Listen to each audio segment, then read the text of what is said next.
Bienvenue dans cette nouvelle édition du Non-Stop Info. Au sommaire de l'actualité, plus que quelques mois avant la fin de la période de transition au Burkina Faso.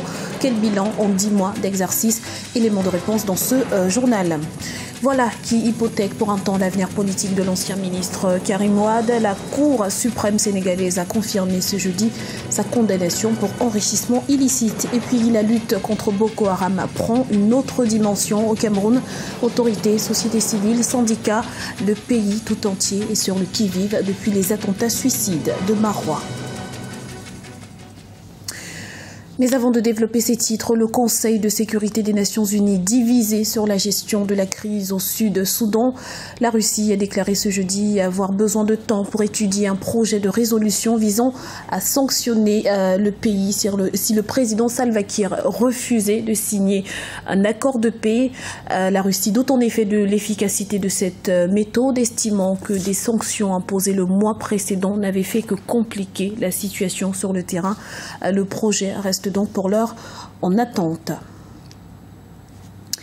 Le 11 octobre 2015, la période de transition prendra fin au Burkina Faso. En 10 mois d'exercice, des acquis ont été engrangés, et notamment dans le domaine de la justice avec la réouverture du dossier Thomas Sankara, entre autres. Les détails dans ce reportage de notre correspondant au Burkina Faso, Wendiam, Valentin Compaoré.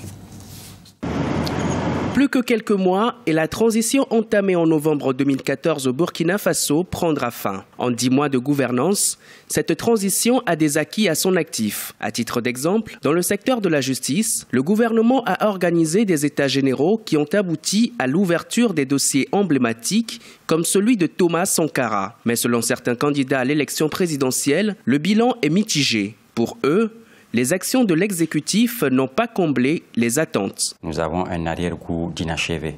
Un arrière-goût d'inachevé parce que justement la transition n'a pas osé franchir le Rubicon par rapport à un certain nombre de choses.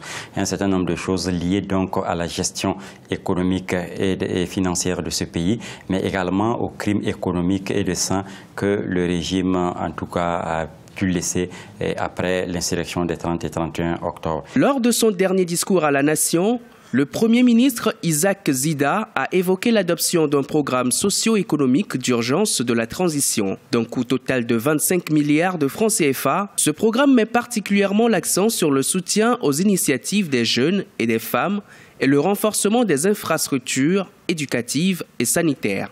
Pour toute personne qui connaît ce que c'est qu'une transition, acceptera que les résultats obtenus par l'équipe de la transition, ces résultats-là méritent d'être salués, tout simplement parce que toute transition est fragile et difficile. Le Burkina Faso a connu des soubresauts au cours de ces 10 derniers mois, mais Dieu merci, le pays s'en est bien tiré. Il faut rappeler que la Haute Cour de justice, mise en place par les autorités de la transition, a déjà auditionné d'anciens ministres du gouvernement de Blaise Compaoré. Des auditions qui ont conduit 3 ministres en prison le 19 août 2015. Pour certains observateurs, il est nécessaire que cette opération main propre initiée ne soit pas sélective pour une justice équitable. Pouvoir et opposition accordent leur violon en Guinée. Les deux partis sont parvenus à trouver un consensus sur plusieurs points, parmi lesquels la recomposition de la Commission électorale nationale indépendante et la nomination des délégations spéciales pour faire office de mairie. Il a également été convenu que les nouveaux conseillers municipaux soient nommés avant le 2 septembre 2015. Des accords qui pourraient contribuer à apaiser le climat politique crispé depuis quelques mois. Au Sénégal, la Cour suprême a tranché. Elle a confirmé ce jeudi la condamnation de l'ancien ministre Karim Wade à 6 ans de prison pour enrichissement illicite, rejetant ainsi ses pourvois en cassation. La défense dénonce un procès politique. Le point tout de suite avec Lizelti Akizimana. La condamnation de Karim Wade confirmée par la Cour suprême du Sénégal. La Cour suprême a rejeté les pourvois de Karim Wade contre l'arrêt du 23 mars prononcé par la Cour de répression de l'enrichissement illicite. Cette Cour spéciale avait condamné Karim Wade à 6 ans de prison ferme, 138 milliards de francs CFA, soit 210 millions d'euros d'amende, et à la confiscation de tous ses biens. La Cour suprême a violé ses propres lois, la Cour suprême a violé les droits de Karim Wade, la Cour suprême a violé la loi organique Donc, nous ne sommes pas surpris par la décision qui est rendue. Je crois que ce qu'il y a d'important à rappeler, et c'est un ressort de la décision rendue par le groupe de travail, toute la procédure concernant Karim Wade a été faite selon des règles inéquitables en violation par le Sénégal. Karim Wade est accusé d'avoir illégalement acquis 118 millions d'euros par le biais de montages financiers complexes lorsqu'il était ministre, c'est-à-dire sur la période de 2000 à 2012. Ses avocats dénoncent un procès politique et envisagent de faire appel à la communauté internationale. Au niveau de la défense, je crois que les perspectives qui s'offrent à nous, c'est aujourd'hui d'engager la communauté internationale à inviter à l'État du Sénégal à respecter ses obligations et à se conformer à la décision du groupe de travail qui dit que la détention de M. Karim Wade est arbitraire. La décision rendue à la suite d'une procédure inéquitable ne peut avoir aucune valeur sur le plan du droit international et sur le plan de l'équité. Karim Wade est en détention depuis avril 2013. Le 21 mars 2015, il avait été désigné candidat à la prochaine élection présidentielle de son parti, le PDS, le Parti démocratique sénégalais et principal parti d'opposition. Boko Haram, ennemi public numéro 1 au Cameroun, des mesures d'exception ont été prises par les autorités administratives pour prévenir toute attaque du groupe islamiste. Le pays est en effet sur le qui-vive depuis les attentats suicides de Marois à Lune Guindo, commentés par les Elsi à Kizimana.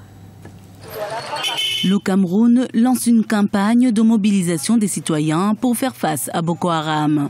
Les bénévoles du collectif de l'Union pour le Cameroun se retrouvent à la gare de Yaoundé.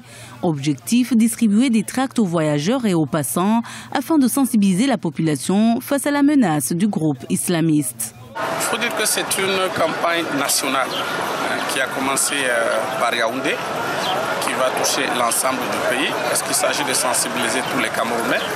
Par cette démarche, nous voulons dire aux citoyens camerounais, prenons nous-mêmes le problème à cœur, approprions-nous le problème du terrorisme. Le gouvernement fait ce qu'il a à faire, les citoyens aussi a ce qu'il a à faire, notamment la vigilance. Cette campagne nationale a débuté au mois d'août, suite aux attaques récurrentes de la nébuleuse islamique, notamment dans la ville de Marois, dans le nord du pays, où 19 personnes ont perdu la vie.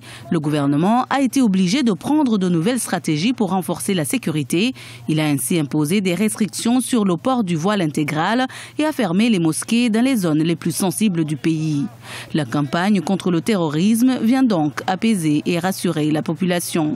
D'abord, il y a une atmosphère de solidarité nationale parce que la menace Boko Haram est une menace globale. Le caractère asymétrique de cette guerre contre cette nébuleuse interpelle l'ensemble de nos populations à la vigilance. Mais ce qu'il y a de nouveau, c'est une prise de conscience aiguë de nos populations. Ça, c'est un élément nouveau, très important, que nous apprécions hautement. Pour lutter contre Boko Haram, le Cameroun a également mobilisé 2450 militaires. Ils vont contribuer à la force d'intervention multinationale dont le siège se trouve à N'Djamena au Tchad. Cette force sera composée de 8700 hommes venus du Niger, du Nigeria, du Tchad, du Bénin et du Cameroun. Un mot de sport pour clôturer cette édition. L'Afro-Basket 2015 se poursuit en Tunisie. Et pour son entrée en compétition ce jeudi, l'Angola a donné grand favori à jouer avec le feu face au Mozambique. Score final 84-72. Dans l'autre rencontre du groupe B, le Sénégal a débuté par une victoire face au Maroc 76-71, grâce notamment à un Gorgui Dieng en pleine forme. C'était le journal de la rédaction. Nous vous remercions pour votre fidélité. Retrouvez dans un instant une nouvelle édition de l'information sur Africa 24.